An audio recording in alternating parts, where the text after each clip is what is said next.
Pakistan. It says, we're deciding many things under IMF pressure, and the word Tyrant, I assume he's the finance minister for Pakistan. Now, I'm very lucky to be joined with journalist and political analyst, Mr. Javed Rana. He's in Islamabad. He and I are going to discuss this very headline.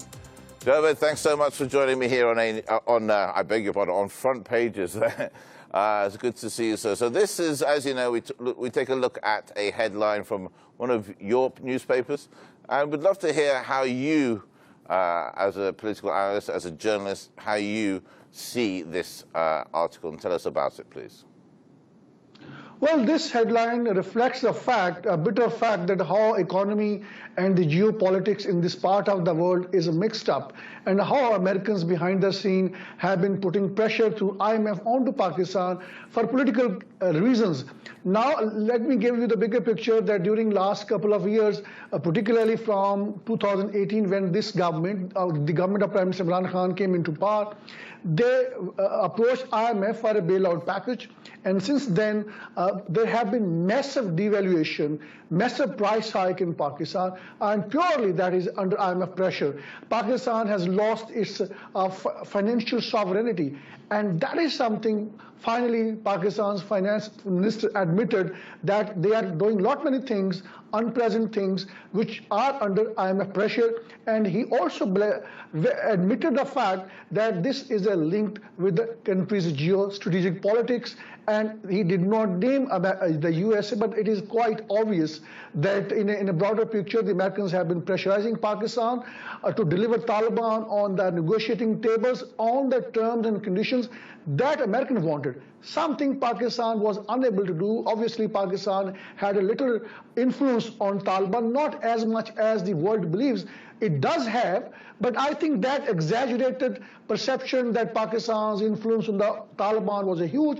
Because of those reasons, that Pakistan has been under tremendous pressure for the last couple of years, and we have now seen, everybody has seen that the Taliban's were independent, and when they're even giving tough time to the Pakistani government, they are removing the fence on its 27-kilometer long border. So in that context, I think IMF has turned out to be what many people here believe a kind of a political tool of the American government, through which Americans have pressurized Pakistan to devalue the currency, and then the resultant price hike. I think if you talk to the common people in Pakistan, they're very unhappy with the government, the way they are running the government, and the government finally broke its silence and said they're doing it under IMF pressure.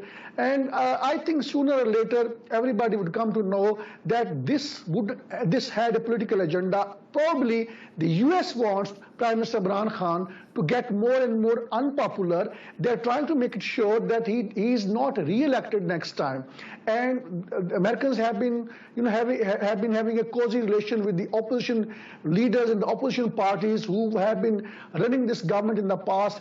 And during their tenure, the terms and conditions which IMF had then come up with, they were very soft, and those were not so difficult.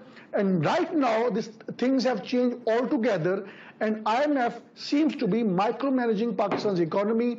How much price hike should be there, that is being determined by the IMF. And more importantly, I think they have brought their own man in Pakistan, State Bank of Pakistan. And now the government is passing through a process to legislate, which clearly means that the government of Pakistan would lose its control on the State Bank of Pakistan. That means the State Bank, maybe it will be devaluing Pakistan's currency on its own without any accountability. It would not be held accountable. So I think this is how IMF is playing politics on the behalf of the Americans, and that doesn't bode well for the Americans, because this is something which people in Pakistan have started understanding. I understand. Just out of curiosity, when are the next elections, if there will be elections in Pakistan? Well, they are expected in 2023, okay. And if the political situation go the way it is right now, there is a possibility that Prime Minister Imran Khan would lose. And the critical reason behind this would be that IMF. Prime Minister Imran Khan, before being elected, he had promised with the people that he would never ever approach the IMF. Even he had said that he would prefer to commit suicide than approaching the IMF. But because of economic compulsions, he had to approach IMF, and as a result of which he has become very unpopular. And at the heart of this is the IMF, which has played politics. It has come up with a very harsh terms and conditions, as a result of which people are quite unhappy with the Prime Minister. Every next day you will see that there is increase in petroleum prices, and there is withdrawn of subsidies which are quite essential for the common people, for on the essential utilities. They are being withdrawn. So IMF is trying to run Pakistan just like a limited company. This is a country, but this is how the political agenda, unfortunately, has been unfolding in Pakistan. And we have been seeing that Prime Minister, right from the day one till now, his popularity graph has been going down. And he is not Turkish President Tayyip Erdogan, who would just reverse the cycle of devaluation of the currency. He's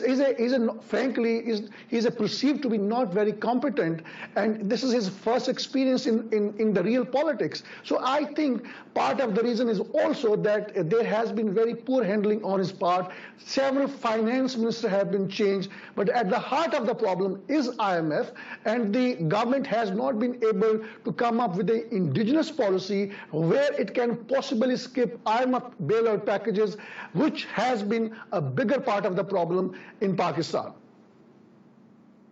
One last thing: when Pakistan was involved in Afghanistan, did Pakistan spend a lot of money trying to sort of bring peace to the region? Was it supported by the US in any way? Well, I think the relationship between Pakistan and the US have been tactical. It has never been a strategic alliance, something Pakistan and Americans have been saying over the course of last many years. So Pakistan has an interest in Afghanistan. It has a 27-kilometer long border with Afghanistan. So anything which happens in Afghanistan, so Pakistan has got a deep interest. And India had its kind of what Pakistan says a terrorist foothold in Afghanistan. So behind the scene, there have been reports, credible reports, that there was a support of Afghan Taliban from Pakistan's military, but that support was hugely exaggerated. I think that is the reason that the Americans were quite unhappy. They wanted Pakistan that they should abandon the support to the Taliban. I think even without that support, the Taliban could have made it. There is a huge exaggeration on the part of the Americans that as if Pakistan is micromanaging Afghan Taliban. That wasn't the case. But now, since there have been abrupt takeover of the Taliban, and the situation has changed, that it has led to humiliating defeat of the Americans. It has lost its international prestige, and many in the USA, they are holding Pakistan responsible, which doesn't make sense, because even before the takeover of Taliban of Kabul, they were holding 75% territory. So they just controlled the rest of the 25% territory after taking over the Kabul and some of the other eastern belt of Afghanistan. So in a broader picture, Americans always need scapegoat, and of course Pakistan has always been a scapegoat, but that would never serve their geostrategic agenda in this part of the world. Indeed. If Americans would keep on blaming Pakistan for the mess they themselves created, certainly Pakistan would inch further close to the China. Indeed. Javed, we've run out of time. Javed, I appreciate it. We've run out of time, sadly. Javed, thank you so much for joining me here on Front Page. It's always a pleasure to see you, sir. Your passion is wonderful. Thank you so much.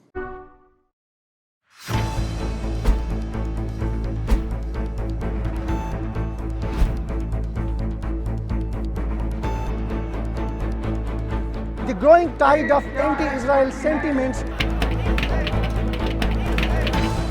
What you see behind me is just tip of the iceberg of what is happening in the country.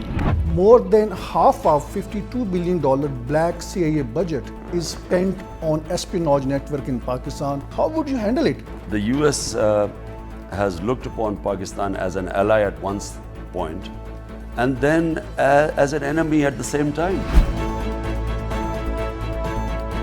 That is going to be the first legal reason on the basis of which he is going to be instantly ousted by the Supreme Court of Pakistan. Joining us live, Javed Rana, who's an expert on politics and geostrategic issues. In the world politics, which is not being driven by any moral principle, it is being driven by the hard geostrategic realities. In a broader picture, more countries would aspire to have nuclear weapons.